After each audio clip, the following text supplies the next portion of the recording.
Hello there, everyone, and welcome to GamePoints episode 157. This is a weekly little get-together. We talk about recent gaming news. I'm, as always, your host, Stephen Brown, and joining me today is... David. Tonight, David, we have to get into Activision's no good, very bad, terrible year so far. They have been taking a pounding. We have a whole bunch of this Randy Pitchford Gearbox shit that we have to go through. You've got some exciting news. And, of course, the Ouroboros that is THQ, or rather TenCent hungers, but we also have some THQ news to talk on earlier. Dr. Hugo, welcome to the chat. Good to see you as always. Glad you can make it. I forgot what I was going to say, so never mind. As always, we are an audience interactive podcast. There you go. So feel free to join in the chat if you happen to be watching us here live at twitch.tv/GamePoints. And if you happen to be watching us not live over on YouTube, sorry, I'm also trying to read chat at the same time. It's harder than you might think. If you're watching us on YouTube, feel free to comment down below and all that good stuff. I want to know what you guys think about the topics that we are discussing. I want to get other input besides David and myself, because we go back and forth on this shit. I already know kind of what we're going to say. I want to get outside opinions in on these topics. David. We are curious people. We like to know things. I discovered a game over the past weekend before we get into the news. And I am way late. So stupid. I am way late on this game. But goddamn it, Path of Exile isn't amazing. I'm so proud of you. You finally found out where everybody went when Diablo 3 launched into a shit show. And those fine cats that put together Path of Exile made the proper sequel to Diablo 2. If you haven't played it, Path of Exile is a free-to-play, isometric RPG loot game similar to Diablo 2 and way the fuck better than Diablo 3 at launch. Yeah, it has been out for like 5 years. Yeah. Like, no joke. It's free-to-play. It's been out for 5 years. I finally went, you know what? I'm kind of craving that. Let's play as Path of Exile. Because I remember trying it out a long time ago, and I saw that fucking skill tree and went, nope, and immediately closed the game. That skill tree is not nearly as bad as you might think it is. Kind of think of it as a Final Fantasy X sphere grid, and you'll have a better idea of how to treat that thing. And it's just, you're not going to fill out most of it. You're going to start off in the quadrant. If you start out like in the upper left quadrant, you are not getting to the bottom right. For the most part. I mean, unless you're actually build crafting and there's a specific stat over there, because fuck yeah, you can get to the bottom right if you absolutely have to. Yes, but it's going to take that game amazing. It's going to take everything to do it, though. It has to be really worth your time. People have some crazy min-max builds, especially if you started getting into PvP. It gets a little ridiculous. Yeah, see, PvP is not my thing, unfortunately, so I will not be doing that. But it does afford me the chance to finally build a proper Necromancer. Oh, yeah. I'm like level 20, and I've already got like 10 minions running around. It's amazing. That's great, dude. One more thing. I've played a lot of that. You can probably beat the whole story and probably just be done with it the way you are, because you're just going to play it by yourself. But they have like their seasons that spike up, and then the Betrayal season, the Betrayal. So they have a new season up and running right now where essentially you're tracking down targets of the Immortal Syndicate, and they swear that is just a coincidence that you're hunting down people of the Immortal Syndicate with all this Diablo Immortal news going around. Yeah, it's nothing to do with anything. But yeah, it's great. Yeah, and no, Dr. Hugo, I did not take a look at Age of Civilizations 2 yet, by the way. I'm sorry, I've been super busy, and one of the things I was busy with, once again, before we get into the news, is I had a chance to play a couple hours of Far Cry New Dawn today. Which is pretty hype. Yeah. Can you say anything about it, or are you not allowed? I cannot tell you what is in the game content-wise. But I can say that if you have played Far Cry 5, your opinion of that game is going to carry over until New Dawn. Cool. It does nothing really... I'm flirting with NDA stuff, so I can't get into too many details on it. Is it the Blood Dragon to Far Cry 5? It is far more grounded than Blood Dragon. Like, far more grounded than Blood Dragon. It's not off the wall silly, but it does reuse the same map. Yeah, that's what I meant, because we had Far Cry 3, and then Blood Dragon, and then Far Cry 4, and then whatever the Stone Age one was. And so I just kind of assumed that this was what they do with the Far Cry series. It's the next it's like mid sequel game that's not really a sequel because they reuse the same map, but they change a bunch of textures, they put in a new story, they put in a whole bunch of extra stuff because why not? It's a big ass map. The game system's still fun. There you go. Yeah, That's what I always kind of saw it as. Yeah, and that's kind of what this is. This is how Ubisoft is able to, at this point, annualize Far Cry without devoting a shit ton of resources to it. Yeah, and luckily they're changing games enough that like I'm not too mad about it. Like I wasn't mad about Blood Dragon. I actually loved that game, and I wasn't mad about Primal. Yeah, and it's. You don't have to say anything. I don't want to. I'm walking a fine line of NDA here. Luckily, I can speculate to hell and back because no one lets me play anything early. I play it when everybody else plays it. Actually, I play it after everybody else because I don't buy things full price. But yes, that game, and I believe it is a standalone full game, by the way. You don't have to have Far Cry 5 to play if it follows the tradition. I actually didn't ask that, but at this point, I think it's just what Ubisoft probably does. Comes out mid-February, I think February 15th, I believe. So take a look for that when it comes out. You'll be seeing a whole bunch of stories on it between now and then, I am sure. David. Yes, sir. Let us move on to the news of the week. And boy, howdy, has it been one hell of a goddamn week for gaming. It kind of has been, considering how slow it was. I mean, we took a while off because of the holidays and everything, because nothing really happens gaming news-wise during the holidays. But apparently, the middle of January, that is everyone's time to shine. And by everyone, I specifically mean Randy Pitchford. So, if you haven't heard yet, Randy Pitchford, the CEO of Gearbox, has had some really nasty allegations thrown his way. I'm going to direct you all to this. Go ahead. He's had what you could call a bummer week. Yeah. I'm going to direct you all to this article from Jason Schreier over at Kotaku. Remember, if you don't follow Jason Schreier, he's one of the actual legitimate, I actually use the term reporter on Jason Schreier when it comes to games media, because I think he does an amazing job researching his shit. Here's this article here from Kotaku. Headline: former Gearbox lawyer accuses CEO Randy Pitchford of taking a secret $12 million bonus in lawsuit Gearbox calls absurd. But it gets far more lurid than that as the article goes on. And I will admit out the gate, I completely understand why Schreier phrased it this way, and we'll talk about it as we go on in case you didn't hear about it, because I kind of want to build up to the fun here, as it were. If you could use fun in this term. So, for those of you sure it's called burying the lead. Yeah. Hey, Introspect, how you doing, by the way? Good to have you. For those of you who don't know, there was a gentleman by the name of Wade Callender. Wade Callender essentially acted as legal counsel for Gearbox for years. It is important to note that the relationship between Wade Callender and Randy Pitchford goes back to grade school, from what I understand. They have known each other for a long, long ass time. Yeah, they were like childhood friends and then grew up. Right. Basically. So recently, Wade Callender, former lawyer for Gearbox, and I'm going to read from the article here. Wade Callender, who served as Gearbox's lawyer from 2010 until 2018, filed suit on December 21st, 2018, accusing Pitchford of violating various contracts involving both Gearbox and a separate real estate company that they both owned, as well as Callender's own employment contract. Essentially, he is suing them because earlier in the year, from the article, Callender's suit was filed 1 month after Gearbox sued him in a separate case for fraud and breach of fiduciary duty. Gearbox alleged that Callender borrowed money from Gearbox for a home loan and tuition that he did not pay back in full, and that Callender, quote, abused the privileged credit card access by charging unapproved, wholly personal expenses, including family vacations, gun club memberships, and firearms accessories, and trying to get six-pack abs, unquote. Gearbox also accused Callender of destroying evidence of the home loan agreement that he made with the studio. So, what we have so far, we have two people who have been friends for years who had a very nasty falling out. Seems that way. Callender was fired for the shit that we mentioned in the lawsuit. Gearbox took him to task over all these allegations of hey, you're fucking embezzling money, you're taking the company credit card and this is like a classic example of don't loan close friends a lot of money. Yeah. If you give close friends a bunch of money, just assume it's a gift because you'll feel better. Yeah.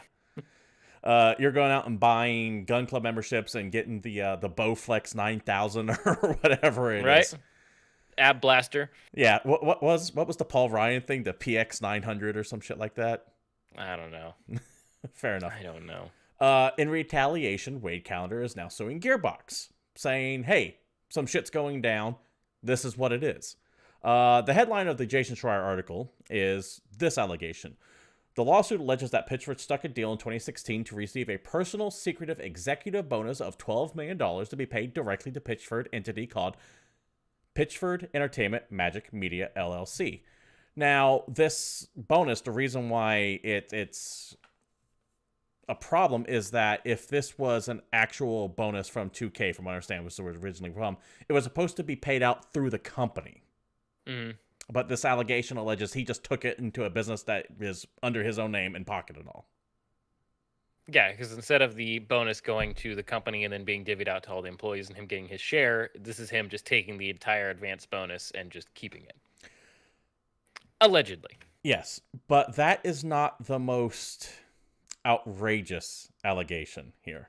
And I say outrageous because extraordinary claims require extraordinary proof. And I want to, before we get into this, state once again for the record, all of this comes from a lawsuit from someone who has every reason to go out of his way to harm Randy Pitchford. Yep. From a very, very, very angry person. And I want to take the time to clarify this because this next accusation is really fucked up. Back to the article from Jason Schreier. Callender's most lurid allegation against Pitchford is an accusation surrounding an event that he says occurred in 2004. Callender says Pitchford left a USB drive in Dallas, Texas restaurant containing sensitive corporate documents for Gearbox and its partners, including 2K Games, Sega, Sony, Microsoft, and others.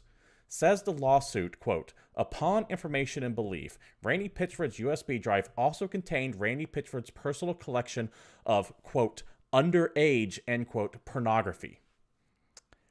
That is one fucking hell of an accusation to claim with, from what we can see, no evidence to back that up. Yeah, that's really rough. If it's true, that's damning as fuck and seriously messed up. But this is one guy who's really pissed at Randy Pitchford. They were friends for a long time. They had a really bad falling out, and if it's not true, that is just some shit to throw at an old friend. That shit never leaves you. You Google up Randy Pitchford child pornography. What's going to pop up? That's going to follow him around pop up for the rest of his life, no matter what happens. Regardless if it's true no matter or what not. the outcome is. So that's headlines. That's why I respect Schreier in this case, because his lead was, hey, for $12 million things. Now, he could have made a bunch of clickbaity articles saying Randy Pitchford accused of having child pornography, but this is so fucking out there, he didn't put that in the headline. Yeah, he just stuck to the $12 million thing. Yeah. Because let's investigate the hell out of that. That could possibly happen, and I'll get into more reasons why that might actually have some weight. But I want to go ahead and go on record as saying I personally don't think the underage stuff is true. I think it's bunk because if you actually look at the lawsuit, once again, turn into Schreier's story, which the links will be provided down below for what's on YouTube. If you look at the lawsuit itself, there's a lot of weasel words and lawyer speak and scare quotes put around certain terms. That means he can say it, but legally not be held for liable, because what does underage really mean when you put it in quotes? So in Callender's opinion, underage could be 19 or 20. And there was a podcast where Randy Pitchford more or less admits to losing this USB drive that had a female cam girl whose handle was only 18 or something like that. Mm-hmm. Or just 18 or something. So the way legality stuff works is you can say underage in quotes and have underage mean 18, which means it's not illegal, but you're just determining that underage could be, in my opinion, 25. And if that's the case, that is a fucking dirty ass lawyer trick. Yeah. And it is my personal belief that in the case of the child pornography claim, that is what we're dealing with here. Because notice it didn't say child pornography, it said underage pornography. In quotes, yeah. In quotes. Which still can give you the impression, if you're reading it, that it is like disgusting kid stuff, but it's it's underage, which, again, depending on the state, it could be under 21. If it's in a different country, it could be under 25. It could be, all kinds of crazy shit. So I know all the attention has been specifically on that part of the story. Randy Pitchford denies everything on Twitter, all of it, including the $12 million bonus issue, which I think is where the real story is at. Yeah. But all of this shit got fucking more complicated when David Edmonds decided to chime in with his vague book bullshit. So David Edmonds, for those of you who don't know, was a former Gearbox vice president. He is also the voice of Claptrap. Yep. You know, that robot on wheels that's like, I'm dancing, and claps around and does all the annoying shit. He decides to go on fucking Facebook and he, not Facebook, he decides to go on Twitter and just fucking put out a simple sentence that says, yes, it's true. No clarification, no fucking context, and irresponsible as all fucking hell when you have child pornography claims getting thrown about. I understand that he can't get into specifics because that opens him up to breaking NDA and lawsuits, but you don't, when you have claims like that getting branded about, you fucking owe people an explanation and not just fucking putting out this vague statement of, oh, it's true. Now, he did, to his credit, clear it up a day or two later with another tweet that says, liar, check. Con man, check. Perv, no idea. That's kind of funny, right? But still, fuck you, David Edmonds. You threw unnecessary gasoline on a fire when there was no need to do so. I understand what to say. Yeah, he's a con man. But once again, this allegation does not fucking go away, regardless if true or not. Mm-hmm. And you can't just... Oh, God, I hate vague posts. It's so fucking annoying. Just say the shit you want to say, or if legally you can't, shut the fuck up. Yeah. Like, what even is that tweet? It's so frustrating to me. Yeah, you can't just say, yes, it's true, when you have, okay, well, what part's true? The $12 million embezzlement claims or the fucking underage porn claims or what? What is fucking true? And he's smart enough to know that that's going to be an issue. You just can't fucking do that.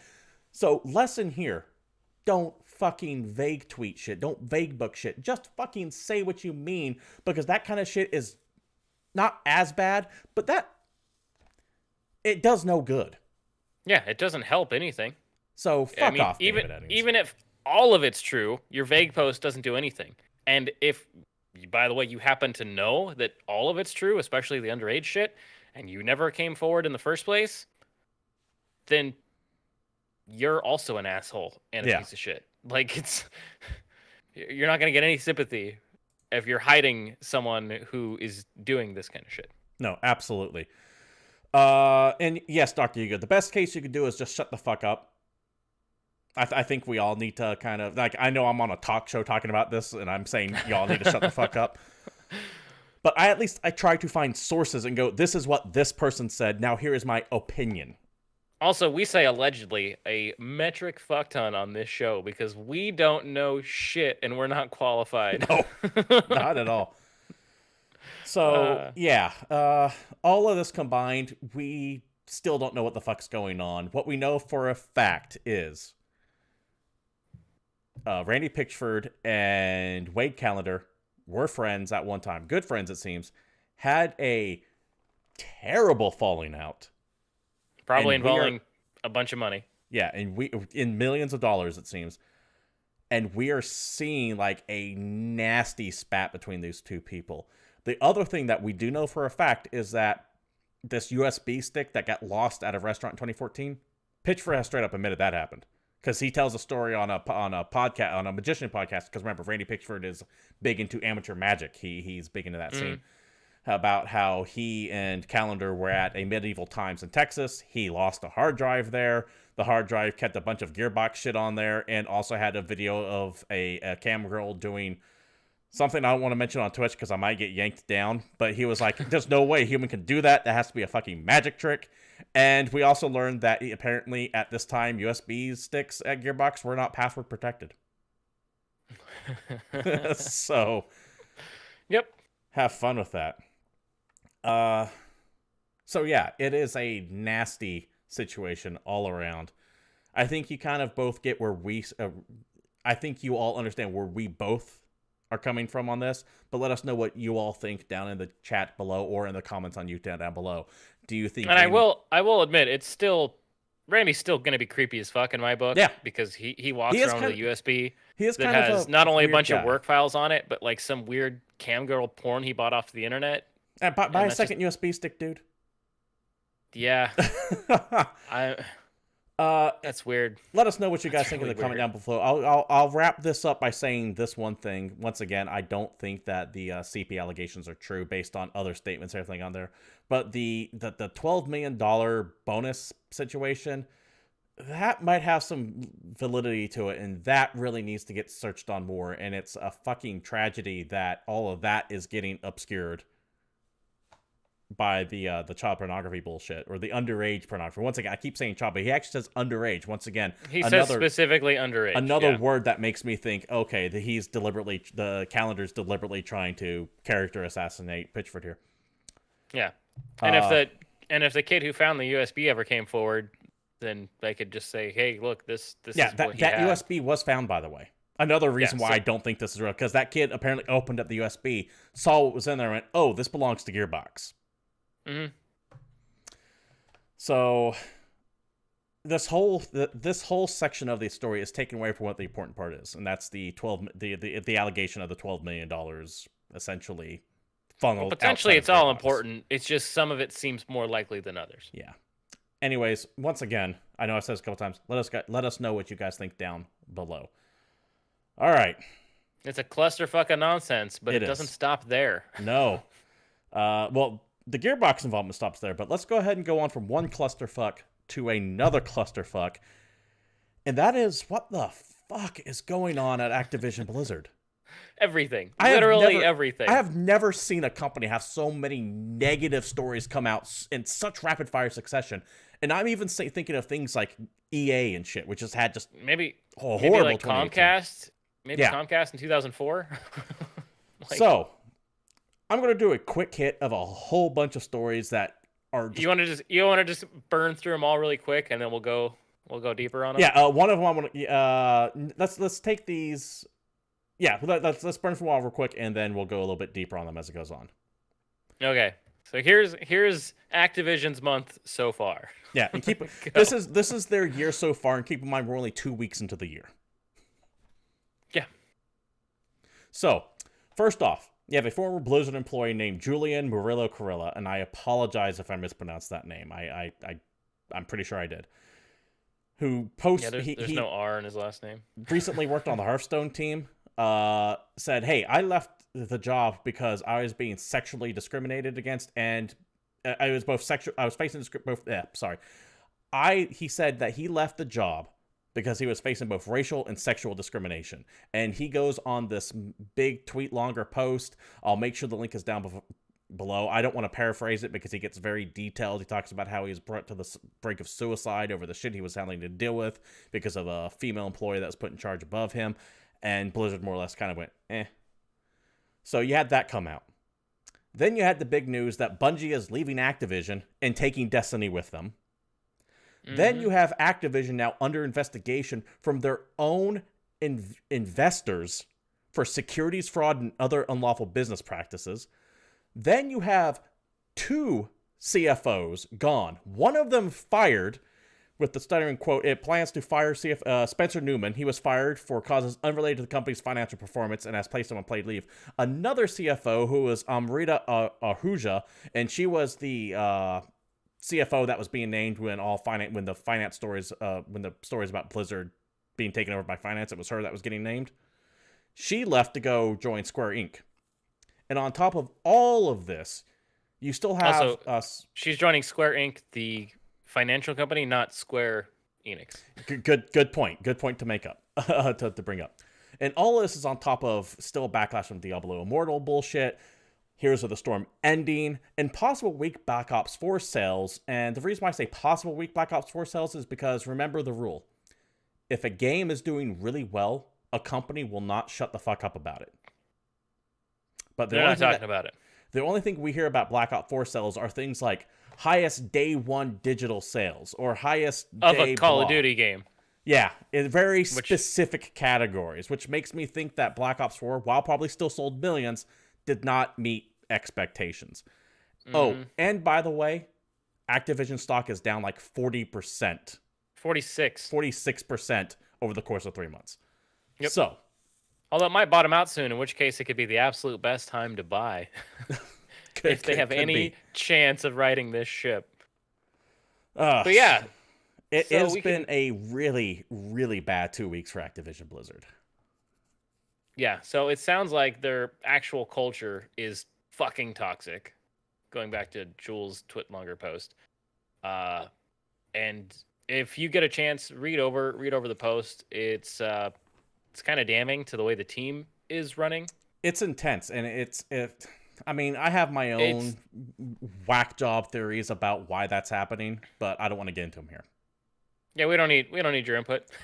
Just take a moment and take a look at that post if you really want to get an idea. You don't need me to drop the American flag behind me and stand up on my soapbox and have like Star Spangled Banner playing in the background as I go on about how modern PC culture has now flipped its story in the script. Something in your America, blah blah blah blah blah. I don't care. This is about prevails. This is about a dude who had a really rough time at his job and gave a lot of details on how working at Blizzard eventually led to him having suicidal thoughts. Yeah. And once again, I don't want to paraphrase his experience.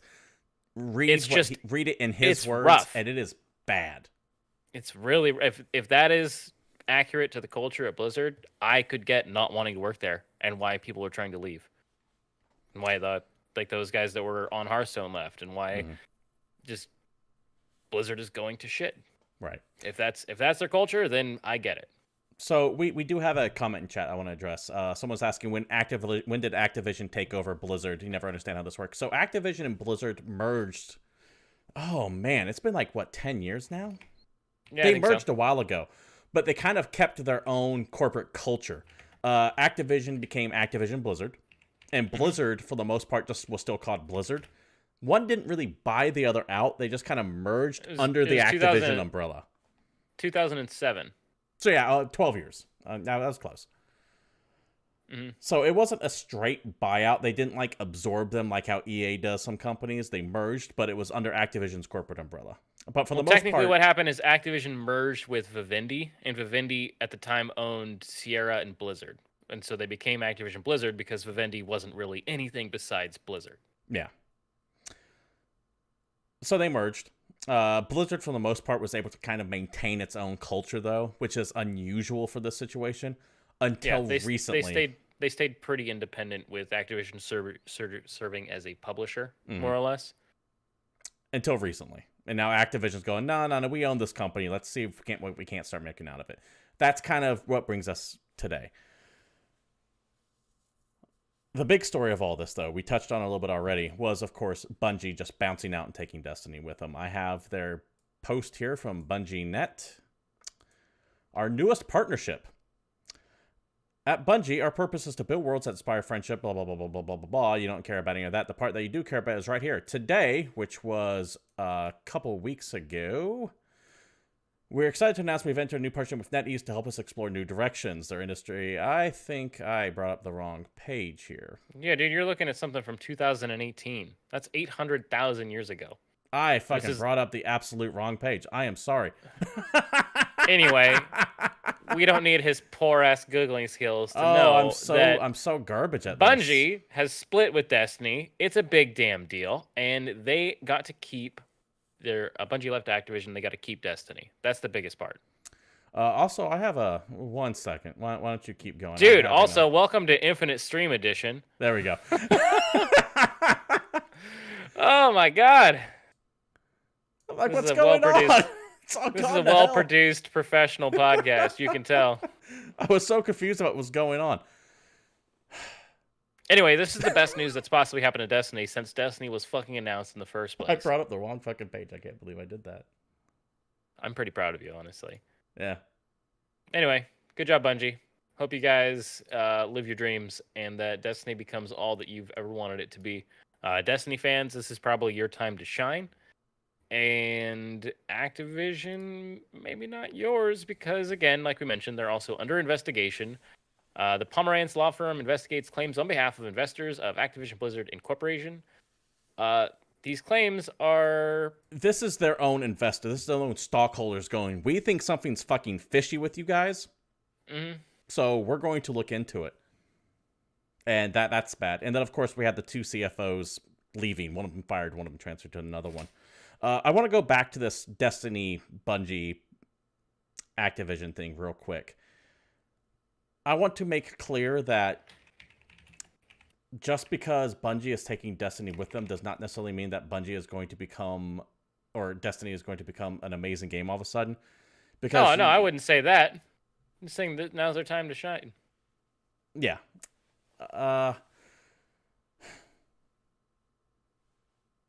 I'm so flabbergasted by what I just did there. I can't even make a fucking coherent thought anymore. I just can't. I can't believe I did that. Oh, that's okay. So maybe they'll pull a Warframe. Maybe that game will stay on for 10 years and it'll be amazing. Or maybe they'll just now partner up with Sony or Microsoft or something else. Because if you remember a long time ago, they straight up said that they couldn't be on their own. That is something that Bungie has publicly stated before, that we can't do the publishing and developing side. That's not who we are. Right. This is leaving them on their own, more or less in the dark, so they're kind of going to have to see if they can sink or swim on their own, or they have another partnership lined up. We won't know. So what I think, speaking of partnerships lined up, do you think that they're going to stay 100% independent, or will they go somewhere else? I would assume that they get picked up by somebody else probably within the next year to 18 months. You think I can see them floating on their own for a while, and then just realizing that it's not for them and either going back to Microsoft or calling Sony and see if they want to make an offer. But with Microsoft buying everything, how happy would they be to bring Bungie back into their fold? So I remember where I was wanting to go with this now. And by the way, real quick, thank you, Dr. Hugo, for bringing up in chat here. This is the page I was looking for, our Destiny. January 10th, 2019. I have no idea where the hell the other one came from. It came from 2018. The reason why I wanted to bring it up is because they do have partnerships with NetEase already, which kind of might help Elite. That might be where they turn to for publishing. That's why that article was in there. I got so confused with how I put things up. I got flabbergasted. It fucked me up. I apologize, bad host. But yes, there's the blog post right there. I'll make sure this one is accurately portrayed in the notes as well. What I wanted to bring up is the division between Activision and Destiny, or Activision and Bungie, rather, has been rather public for the past year or so.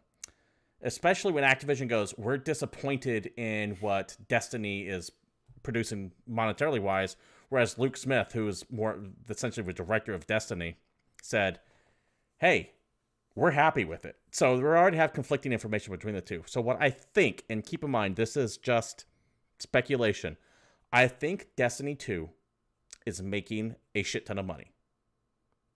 Enough to keep it afloat. Enough to keep them in the red. But it doesn't make all the money. Activision doesn't want a game just to be successful anymore. They want a game to be successful and then brings in 10 times as much back in microtransactions. And Destiny... They want everything to be Overwatch. Yes. Destiny did not do that. They really couldn't monetize it well. They tried to with the Eververse shit, and it wasn't working. And since it wasn't producing all the money in the world, it was a failure in Activision's mind. But I think Destiny still makes Bungie a lot of money. That's why they're like, we're fucking happy with it. It's making money. We're able to pay everyone. We're good to go. We don't know what the fuck Activision's going on. I could see that game going completely free to play, and then that's just the game they manage. I don't think so. I think that Destiny is going to They've given away most of it already. I think Destiny's going to go the other route. I think they might keep a base microtransaction store in there, but they'll just keep charging for regular updates and content. Yeah. They might actually rip out the microtransaction part. Because I think that is, and once again, this is just my opinion, I think that is the core of the problem. I think that Bungie didn't want all the extra monetization. They don't want to be microtransaction kids. Yeah. But Activision was like, nah, this is what investors want. So now they can do whatever they want on their own. As far as linking up with another publisher again, I don't think they're going to go for there. From what I understand, Scuttlebutt is that they kind of had a bad breakup with Microsoft too. So it would take a lot to get them back in that fold.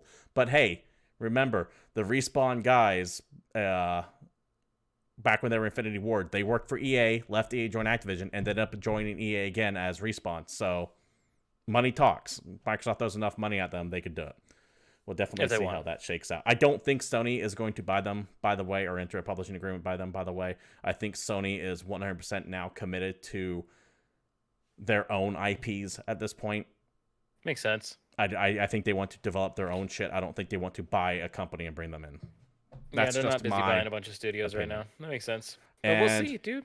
New consoles are coming right around the corner. Once again, to tie it all into the reason why that was all fucked up earlier and I brought up the wrong article is because I wanted to mention they already had the publishing deal in place with NetEase for an original IP.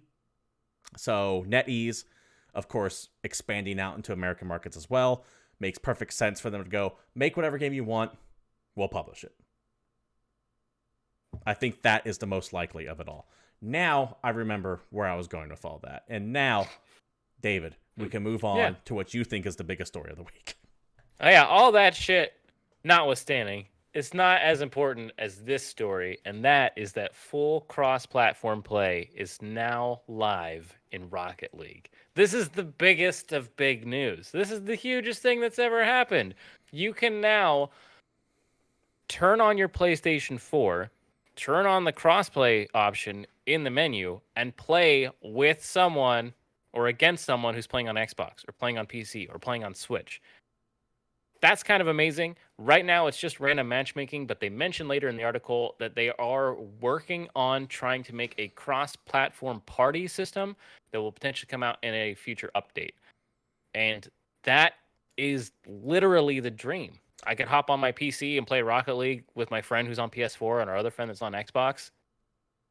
How is that not like the key to gaming harmony? If Rocket League can do it, if this is how the revolution starts, I'm down. From the blog post itself. With special thanks to all of our friends and colleagues at PlayStation, we're thrilled to announce that starting right now, so this is live as we speak, Rocket League has entered the PlayStation Crossplay beta program. Players on PlayStation 4, Nintendo Switch, Xbox One, and Steam can randomly match make with or against each other in all online match types. Going on, but what about cross-platform parties? In our first update this year, more information coming soon, we will release our cross-platform party system, which will allow you to partner with friends on any platform with a push of a few buttons. This is the future. Everything will be cross-play eventually. It is coming. I once again fucking did the infinite stream thing again because I can't fucking operate the OBS all of a sudden. And expect big multiplayer. This is publishers throwing their weight around. Because remember, you have Bethesda going, hey, that Elder Scrolls card game, it doesn't have to be on PlayStation. We're not going to be crossplay. Fuck them. Yeah. And we're going to start seeing this happen more and more and more. And PlayStation is just going to have to accept the fact that, hey, crossplay is here. It is going to be here to stay. It is how things are going to go. Also, everyone knows how fucking easy it is. Sony can't play and pretend as much as they want. Because we already know when Fortnite fucking launched, before that game was big, before that game mattered, it had crossplay inherently the day it came out. And then Epic said, oops, sorry, let's turn off that option. And then someone went and changed a 1 to a 0, and all of a sudden crossplay was turned off. Yeah, exactly. So it is... that's. I still think that was a deliberately calculated move, by the way. Yeah, to put pressure on Sony. Salty Frank, welcome to the chat, by the way. It has been one hell of a shit show today, so you are in for some entertainment. Quality streaming.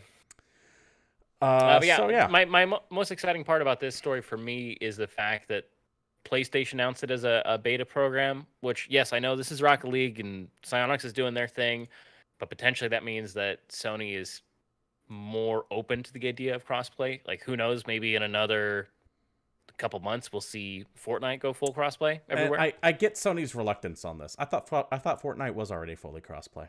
Was it already? I didn't think it was. I think Fortnite is already fully crossplay. I don't play Fortnite, so I'm not 1%, but I'm almost positive we reported on that. We are not the place for Fortnite related news. Let us know, about please, Epic, chat, if Fortnite is 100% crossplay. But yes, let us talk about Epic as we go ahead and move on to Epic Games and all that. What is God damn, Doctor, you know full well what Fortnite is. Fortnite, I think it's at World's End, is a 4-player co-op zombie tower defense shooter game where you and a few friends team up to hold a town from a zombie invasion. It's got some visual novel elements in there too. It's really fucking weird. You have 2 weeks. You build buildings. So it's called Fortnite because you have 2 weeks to romance as many anime girls as you possibly can while holding off the zombies in a tower defense game.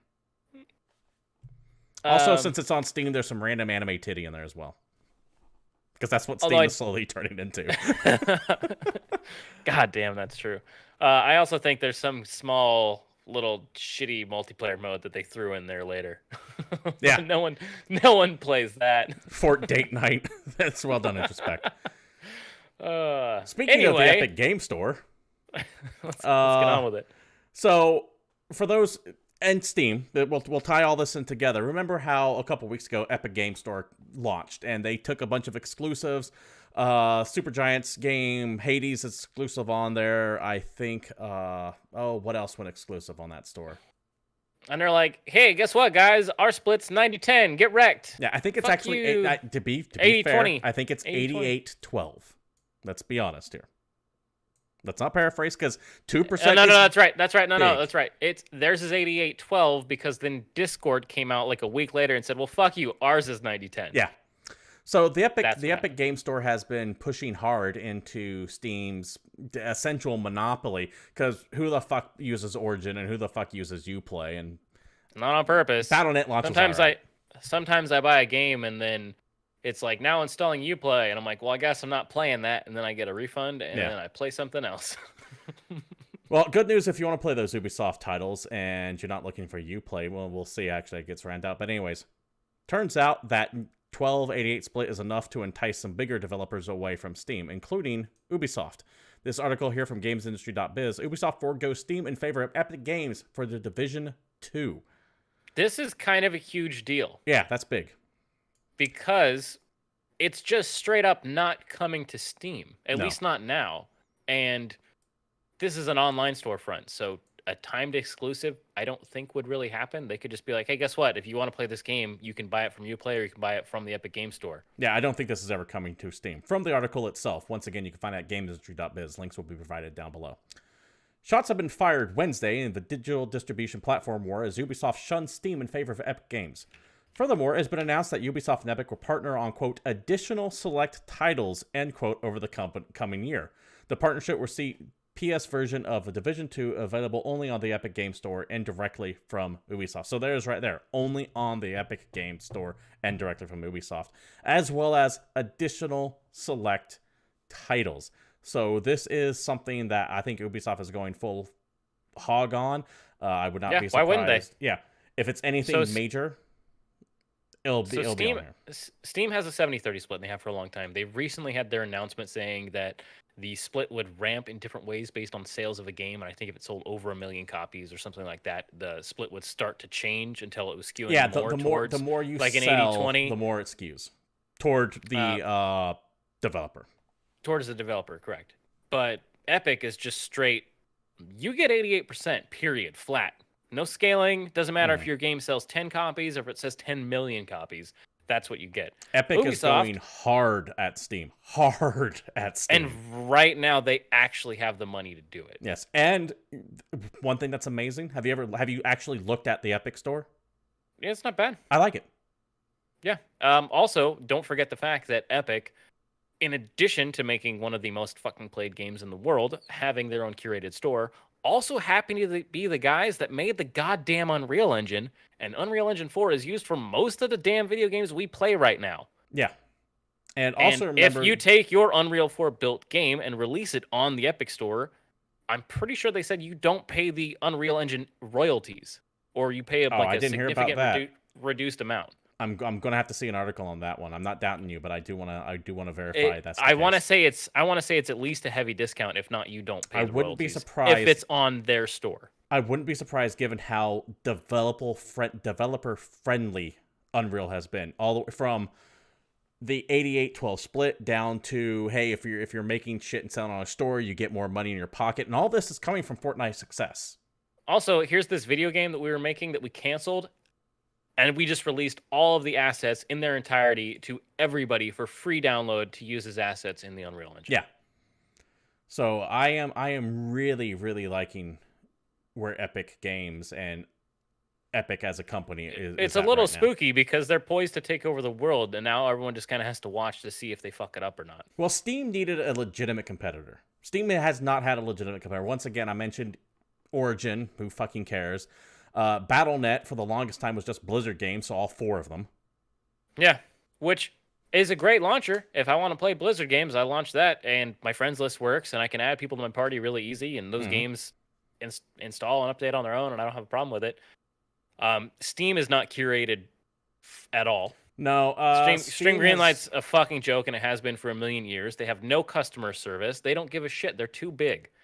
And a lot of people will say it's too big to fail, but who knows? Yeah, I don't believe in the concept it's too big to fail.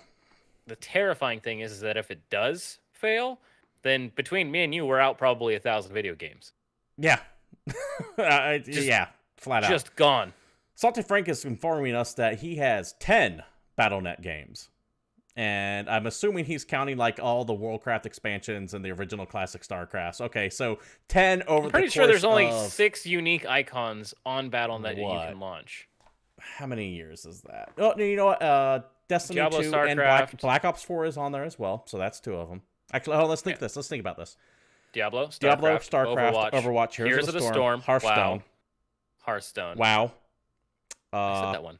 I think 8 or 9. Black Ops 4, Destiny, Warcraft 3 Reforged is currently on there. So that's 9. And maybe StarCraft Original, like StarCraft and StarCraft Reforged. Maybe. Man, this is the most exciting part of the show. Let us know what you think is the list of games available on the Battle.net launcher while we try desperately to save this floundering podcast.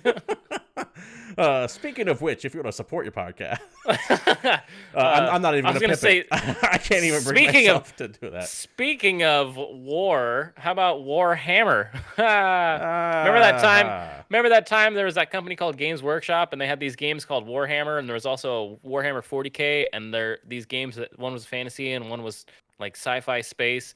And then this little company called them and said, hey, we want to develop your game into video games. And they said, fuck you, physical media is the way to go. And they said, okay. And then they changed a bunch of stuff and made StarCraft. I still don't know if that is anecdotal or not. I've never been able to find anything actually confirming that. But while on the topic of Warhammer, let's go ahead and bring up the fact that TenCent, in their vast conglomeration of games, have bought up yet another developer. This is once again via GamesIndustry.biz. They have bought a minority stake in another developer. Yes, fair enough.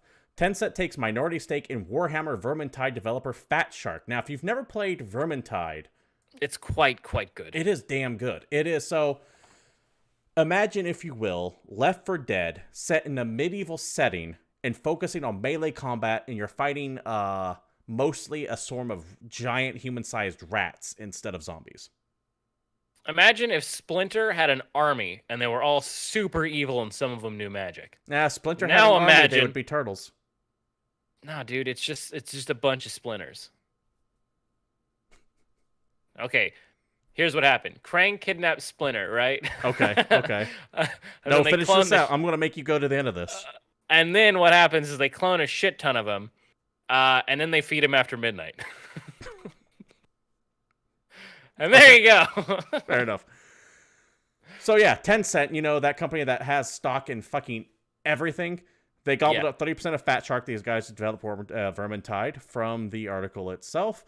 Chinese conglomerate TenCent has taken a stake in Swedish game developer Fat Shark. Fat Shark is best known for Warhammer Vermintide series, but has worked on numerous blah, blah, blah, blah, blah, blah, blah. I want to bring this up because I have this fascination with watching TenCent because I do not trust TenCent.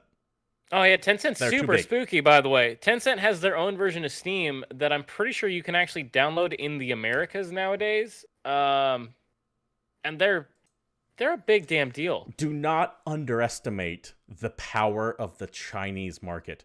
There is a reason why everything is tilting toward that, and it just comes. It's the fucking Starship Troopers line. It comes down to numbers. They have more. There's 300 million people in America. There is a billion people in China. So if you think EA and Activision are big, they are fucking nothing compared to TenCent, who, once again, I remind you, own like 25% of Epic Games. They own 40% of Epic Games. Oh, is it 40%? But my favorite part is the fact that technically PUBG is running on the Unreal 4 engine, which means they have to pay Epic for it. But then to fund Fortnite. which funds Fortnite. But then PUBG is produced by TenCent. So TenCent has a game called PUBG that has to pay Epic to use its engine, but then Epic is 40% owned by TenCent. Woo, games are weird. Yeah, it's... Although, at this point, Epic is still a privately owned company. They're not publicly traded, so Tencent, I don't think, can just hostile take over them. But remember the big one that Tencent owns. They just flat out own Riot Games. Yep. Which are the makers of League of Legends. Yep. Which is not as crazy as it used to be. So this minority stake purchase of Fat Shark Entertainment is a drop in the bucket compared to everything else they own. But I'll be damned if I let a 10-cent business move go unaddressed on this show. Dude, the company's worth like $560 billion. We have to talk about that. I am legitimately worried for TenCent for completely different reasons than I am worried for THQNordic. Which is an entire different weird ball of snakes. They're kind of like the short bus version of Tencent. Yeah, dude. They're doing their best. I love them. But this article here, why don't you go ahead and lead us off here? At this point, I think we need to call it the GamePoints Weekly feature, Who or What is THQ buying? And this week, THQNordic is acquiring the Outlast IP from its original creators. Now, if you've never heard of Outlast, don't feel bad. 90% because no no of the one people has. Out there has. This is a fucking game that came out in 1999. And it was GameSpot's Adventure of the Year. You play the role of Cutter Slade, a former U.S. Navy SEAL, okay, right in the middle of an alien right world now. of how fucking 90s is the name Cutter Slade? Yeah, dude. Anyway, there's this dude named Cutter, and he's supposed to escort some scientists and close a black hole and get everyone safely back to Earth. And I looked this game up on the YouTubes. And it is rough to look at, but then I remembered it came out in 1999. They also made a remastered of it called Second Something or Other. They came out quite a while later. Second Contact, I believe, is what the remake is called. And since THQNordic literally just goes around and asks their employees, hey, what games do you guys really like? And pretty much anything anyone in the room says, they then say, oh, is that IP for sale? And then someone Googles it, and someone else says, hey, are you guys doing anything with that IP that you haven't touched in 15, 20 years? And the guy says, no. And they're like, hey, you guys want like $300,000? And the guy says, sure. And I don't even know if it's $300,000. It's probably like no joke. It could be $30. I think it's like 30, not $30, but 30,000, or maybe even 3,000 in some cases. Yeah, they're just buying everything, and we've been worried about it because we don't know how many of these games they're actually working on. There is a method to their madness. Remember, we reported they're making money. They're like, what was it? They're something like their growth is like 600% or some crazy shit. I want to say it was like 14,000. It was in the thousands as far as their growth goes. They're making a shit ton of money by doing this. So I use the term at Tencent's slower, short breast brother. At like, I don't mean it necessarily disparaging. I kind of use it in a joking way, but whatever they're doing is fucking working for them as a company. Yeah, I'm actually pretty hyped for THQNordic. I think that they're doing some cool stuff, and I think Darkstalkers 3 was all right. So fuck all the haters. You guys do you. If you guys love Outcast and you want to make a new Outcast, you want to make HD remakes of Outcast, then I believe in you. But don't you dare release it before you give me a new Time Splitters game. I will find you. I legitimately enjoyed Darksiders 3, by the way. I think it's a solid game, and if you're a fan of that franchise, definitely take a look at it out. Before we move on to the last topic here. Shout out to chat for bringing up the tragic demise that is the end of the Soulja Boy console. Now, we mentioned this last show. Turns out he can't crank that out exactly as he intended because Nintendo doesn't like you selling their shit for free. We did mention this last week on last Monday's show, but my favorite part of the, while we're on this topic, my favorite part of the Soulja Boy tragedy, comedy, drama story here was him essentially saying, they can't make me do shit. I'm Soldier Boy, essentially. What they gonna do? It's perfectly legal. And then not 24 hours later, puts out a tweet that says, I had to boss up, sorry y'all, and took down the sales of the console. This is a man who was so arrogant that he thought he could get away with this shit. And you know he gets cease and desist letters from Microsoft, Sony, and Nintendo likely on the same day. And I distinctively remember, because I legitimately want this, if anyone out there is willing to donate to me for free, because I ain't paying for this goddamn thing, a Soldier Boy console, I want it bronzed and mounted somewhere in the room that I'm in as a memorial and a reminder of what hubris will do to you. Because, I mean, goddamn, was that just hilarious. Like, less than 24 hours, he had to fucking immediately eat crow on that. And it was hilarious. And with that, we move on to the last story of the week. In an article from GameStop, let me make sure I don't fuck things up like I have been all day. Here we go. Article from Headstop's headline: GameStop sell to another company could be announced by mid-February, report says. GameStop, by the way, not doing too well. As we move more and more into digital, games to physical sales are dropping. David, I know we've had this discussion before, but to you guys who are watching at home, I want to ask a legitimate question. Have any of you been in a GameStop in the last 3 years? Yes. I went to a GameStop not 2 months ago. I walked up to the counter where, after making my way through a shit ton of pop figures and cell phone accessories and like a stack of used games for $4 cheaper than the brand new one, I asked the dude, "Hi, sir, do you have Katamari re-rolled for Switch physical?" And he punched something in his computer and said, "Nope." And I said, "Okay, have a good day," because those fucking assholes decided to be the only goddamn retailer that will actually sell the Katamari game for Switch in physical, and so I don't get one, because I am not about to drive all over to every goddamn GameStop. And fuck pre-ordering. Dr. Hugo brings up a good point. He lives in Brazil, so no. But you know what? Let me rephrase. I am asking our American and Canadian audience. I know we actually have a surprisingly strong Canadian audience. Let's see. Introspect in chat says, we have an independently owned game store here called The Lost Ark. I like to support them when I want physical releases. That sounds fucking amazing. And that is an awesome name for a game store. The Lost Ark. If I had a tiny game store, I would be there constantly. So, for those of you who have not been in a GameStop in the past 3 years, or if you have but not really buy anything, just look at your local GameStop now and compare it to what it used to be 5 years ago. Also, compare it to any Radio Shack about 2 years before the entire company shuddered into obscurity. Yeah. Half of that store is now devoted to shit like Funko Pops, T-shirts. It looks like a goddamn Hot Topic in there. You can buy refurbished iPads. Yeah, phone support. It's you can tell that the digital future is really hitting GameStop hard. So they're in a lot of trouble. And they desperately need someone to go buy them. And according to this article right here, let's go ahead and read directly from it.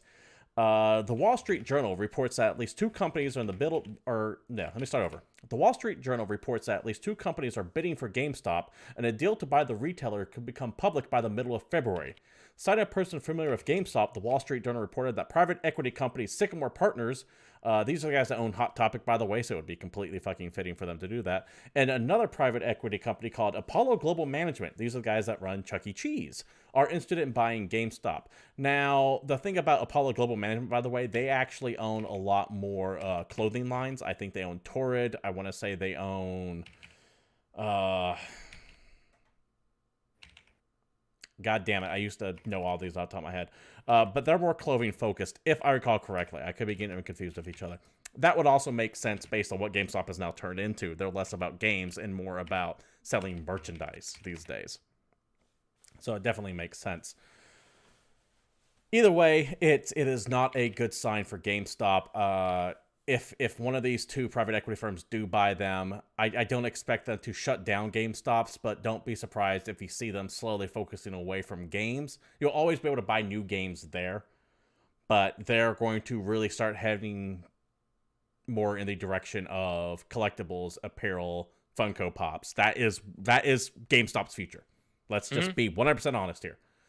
GameStop as a physical media store where you go and buy a hard copy of the disc, that's done. Because you can get that just as easily over Amazon or Walmart. Oh man, dude, they should just full on merge with Hot Topic. They can call it Game Topic or Hot Stop. It'll be great. You go buy a T-shirt, buy a video game, buy a wallet chain. Wallet chain. Jesus Christ. Maybe a Funko Pop. Some jeans that don't fit anybody. So this is GameStop's slow rebranding into whatever the hell they're going to become, because in the next 3 or 4 years, it's not like they're never going to stop selling games, but that store is going to become less and less focused on selling games and more focused on selling merchandise. And there's something sad about that. It's like the end of an era. It's like when Hollywood Video and Blockbusters closed. Oh yeah, dude. Although there's still Blockbusters up in Alaska. Yeah, there's one. Alaska I think it's called the last Blockbuster. 1996. But GameStop, it was like Blockbuster for us old people who remember back when we actually had to go drive to the store for shit. It was like an every other day thing for me. Go to your local GameStop. Go to your local Hollywood Video. I mean, I was working at one at the time, but you know what I mean. It wasn't just, oh, I'm bored, let's rent a movie. It's like, let's go to the GameStop, fucking hang out there for like 10 minutes, chat the staff up, see what's up, and then sometimes leave with nothing. It was like it was something to do. Yeah. The midnight release, for example. Oh, I remember the midnight releases. I also remembered that exact moment when I realized I was too old to go to midnight releases. Yeah. Well, mine was the exact that moment for me. I have it fried in my head. That moment for me was the night Grand Theft Auto 5 released, and I was already living in Alameda, which is essentially a suburb of San Francisco, so it's a heavily urban area, high population density. And I go into my local GameStop, and I am clearly out of place in this GameStop, because the closest GameStop is in Oakland. You're like. So I show up, and I am like standing in the middle of Oakland at midnight. I'm not like afraid or anything like that. I know that kind of skeeves people up, but I'm like, cool. But I'm like, I am so out of my environment. I don't know what music's playing. I smell nothing but pot everywhere. You're not hip enough to be outside in the Bay Area after dark. Not at all. And that's when I realized my midnight releases were done. So these used to be things we did, though. Right? I mean, seeing those go away is sad, and it's a shame, because I never had the hate for GameStop that a lot of people do. I get why people hate GameStop, but it was just never there for me. Anyways, tell us your GameStop memories down in chat below as we watch this once beloved is not the word I want to use for, but once it was a thing, and now it is quickly becoming not a thing. God, that is some hard-hitting reporting. But David, it was a thing. Now it is not a thing. Either way, David, the unthinking of GameStop won't happen for another couple years yet. So I need something to do between now and then. What can I play this week that will keep me entertained as I slowly watch GameStop unfurl and unravel into Hot Topic 2? I mean, you can play Path of Exile. But if you don't want to play an old free-to-play game, David, you can play a new game. It is 9:03. We're already running late. Don't fucking delay the show anymore. All right, fine. And we're going to go the ridiculously quick version of new releases. Yeah, it's not going to be ridiculously quick, because there's one game in there I'm going to fucking rave about. God, we'll do that one last so I can just leave. All right, coming out this week, we have Smoke and Sacrifice for PS4 and Xbox One. This is an adventure RPG indie survival game. Art style and gameplay remind me heavily of the Don't Starve games, but this is a game about a mother forced to give up her son, go on an adventure in like a gross, spooky world, but it has like a 40-hour storyline to it. Yeah, so I played this for about 10 minutes at one of the indie mixes one year at GDC. It's really good. The 10 minutes I have played. Admittedly, that is a small slice, but I liked it. Also coming out this week, Walking Dead, the final season, episode 3, Broken Toys, PS4, Xbox One, Switch, PC, saved from the brink of Telltale's tragic shuttering. This is Skybound Games and a small handful of former Telltale employees working to actually give the series a proper rest. That's Telltale, the exclusive as we games. know. Telltale, as we know, closed last year, kind of went tragically. boom in a really fucked up way. Yeah, in a really, really bad way. And a lot of people got mad that the game wasn't getting finished. And fuck you, a bunch of people lost their jobs. But hey, look at that. You get your game anyway. Also I coming out this week. believe, real quick, the Walking Dead games, I believe that is what is now an Epic Store exclusive. Now, if you already bought the Season Pass on Steam, you're getting these games. But if you haven't yet, I think you have to go to the Epic Store to do it. I believe that is what I was trying to remember what it is. It's ringing a bell in my head. Fancy. The thing I'm probably most excited for this week, Onimusha Warlords coming out for PS4, Xbox One, Switch, and PC. This is a remaster of one of the best Resident Evil games. Onimusha was the early 2000s, I think it was just on PS2, the first one. A samurai demon fighting game from early 2000s Capcom. I always actually really liked the Onimusha series. I think there was 3 main games. And yeah, the third one had John Renault. They go into the future, or they go into modern day. It's really weird. Yeah, I'm just happy because having this remaster out makes me really hopeful for a 4th. Vane is coming out for PS4. This is a game where it's like a story of transformation. It looks kind of like an adventure game. Watching the trailers from it, I know almost nothing about it besides the fact that it is stylish as hell. You're like wandering around in a mysterious land trying to solve mysteries, and like I said, take a look at a trailer because just the art style really strikes me. As Divine Hearts 2 comes out for PS4, Switch, and Vita games. Yay, look at that. It's JRPG as fuck. If you don't like anime girl-filled Japanese role-playing games where you're on a world that's on the verge of being frozen in ice, you gotta unite your hearts to defeat the evil whatever the fuck. You can play Only that by game. gathering your harem can you defeat the ice. Sounds right. There's also Y2K. I'm glad you didn't say Yick, because I saw a postmodern RPG. Yes, it's Y Roman numeral 2K. So for years, I have seen this at PAX at the Indie Mega booth, and it thought it took was me Yick? forever to realize it's not Yick, it's Y2K. Yeah, it's coming out for PS4, Switch, and PC. This is a turn-based Japanese-style RPG set in the 1990s about 8 strangers, a mysterious woman, and it's got turn-based battles and twitchy mini games. They're really going weird for that weapons. Earthbound/Mother vibe. Yeah. Like just an American take on it. I'm going to come back to the next game a little later so that I can leave. Also coming out this week, Guacamelee 2 comes out for Xbox One. Lucha Your Way to Freedom, kick some ass. This is the luchador-based Metrovania game that are pretty popular. These games play really well, in my opinion. So if you need something fun, simple. Yeah, it's Metrovania and it's solid. Travis Strikes Again, No More Heroes hits Switch this week. This is after No More Heroes 2. I think this is like a mini sequel to the No More Heroes franchise. I haven't actually played the No More Heroes games, so I have trouble wrapping my head around them. I think you've played them, but I have not played No More Heroes. I am so Suda51, I believe, is who did this. Did Suda51 do this guy? I don't think he did. Or am I thinking of someone else? As we have David looking that up real quick. I don't know, man. Just play No More Heroes if you're into No More Heroes. I'm sick of this. Also coming out, Sword Art Online's new expansion, Fatal Blue, Dissonance of the Nexus. Another game with a terrible title because that's the life we live in. This is the MMO that's based on Sword Art Online. And if you want to play the new expansion, now you can. And finally, coming out this week, the goddamn game that the asshole to my right has been waiting for since... I think around the time we started this damn show, and it's happening. Ace Combat 7 Skies Unknown. Oh, god damn it. Am I so fucking excited for Ace Combat 7. I can't even begin to describe it. Ace Combat 7 has had a really rough few years. They tried to go all Call of Duty with Assault Horizon, and that sucked. They went like modern day and real world with it. That wasn't good. They came out with Ace Combat Infinite, which was a free-to-play bullshit game on the PlayStation 4 that actually had like an energy mechanic. Like, think cell phone energy, cell phone games where you have to like give it money to be able to do more shit. They built that into fucking Infinite, and or Infinity or whatever it was. And I was so offended by that concept, I couldn't even stand it. And apparently, the guys at Project Aces took all of my personal feedback and went, "What the fuck are you?" They heard me saying, "What the fuck are you doing? Just give me more Ace Combat 4, 5, and 0.